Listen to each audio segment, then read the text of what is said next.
ನಮಸ್ಕಾರ. ಬೆಂಗಳೂರು ಇದು ಬಂದುಬಿಟ್ಟು ಧರ್ಮಸ್ಥಳ. ಅದು ತೇರಿನ ವೀಡಿಯೋಸ್ ಆಗಿರುತ್ತೆ. ಪ್ರತಿ ಸಲದಂತೆಯೇ ಈ ಸಲೇನು ಧರ್ಮಸ್ಥಳ ತೇರಿನ ವೀಡಿಯೋಸು ಇದು. ಮತ್ತು ಬಂದ್ಬಿಟ್ಟು ಜನ ಸಾಗರನೇ ಐತೆ, ನಿಂತ್ಕೊಳ್ಳೋಕೆ ಜಾಗ ಇಲ್ಲ. ನಾನು ಹಿಂದೆ ಬರ್ತೈತೆ ನೋಡ್ರಿ ತೇರು.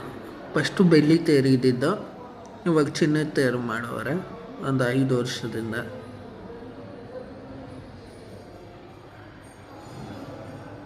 ನಾನು ಹಿಂದೆ ಐತೆ ಗೊತ್ತಾ,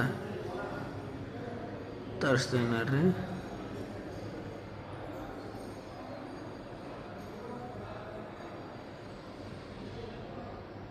ಜನ ಸಾಗರನೇ ಐತೆ ನನ್ನ ಕಣ್ಣು ಎದುರುಗಡೆ. ಕೆಳಗಡೆ ಹೋಗಿ ವಿಡಿಯೋನ ಮಾಡೋಣ ಅಂದರೆ ಕೆಳಗಡೆ ಹೋಗಿ ವಿಡಿಯೋ ಮಾಡೋಕ್ಕಾಗಲ್ಲ ನನ್ನ ಕೈನಿಂದ. ಅದರಿಂದ ಮೇಲ್ಗಡೆ ನಿಂತ್ಕೊಂಡು ಮಾಡ್ತಾಯಿದ್ದೆ. ನೋಡ್ಕೊಳ್ಳಿ,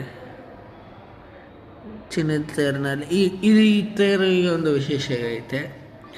ಆ ವಿಗ್ರಹ ಏನಿಕ್ತಾರೋ ಆ ತೇರಿನಲ್ಲೇ ವರ್ಷಕ್ಕೆ 2 ಸತಿ ಮಾತ್ರ ಅದು ಆಚೆ ಕಡೆ ಬರೋದು. ಬೇರೆ ದಿವಸ ಅಲ್ಲ, ಬೇರೆ ವಿಗ್ರಹ ಬರೋದು. ಒಂದು ಬಂದುಬಿಟ್ಟು ಮಹಾಶಿವರಾತ್ರಿ ದಿವಸ ಮತ್ತು ಲಕ್ಷ ದೀಪೋತ್ಸವ, ಈ 2 ದಿವಸ ಮಾತ್ರ ಮೈನ್ ವಿಗ್ರಹ ಬರುತ್ತೆ. ಬೇರೆ ದಿವಸ ಬಂದುಬಿಟ್ಟು ಬೇರೆ ವಿಗ್ರಹ ಬರುತ್ತೆ ಪಲ್ಲಕ್ಕಿ ಮೇಲೆ. ಚಿನ್ನದ ಪಲ್ಲಕ್ಕಿನಲ್ಲಿ 2 ಸತಿ ಮಾತ್ರ ಕುಂತ್ಕೊಳ್ಳೋದು ಅವರು.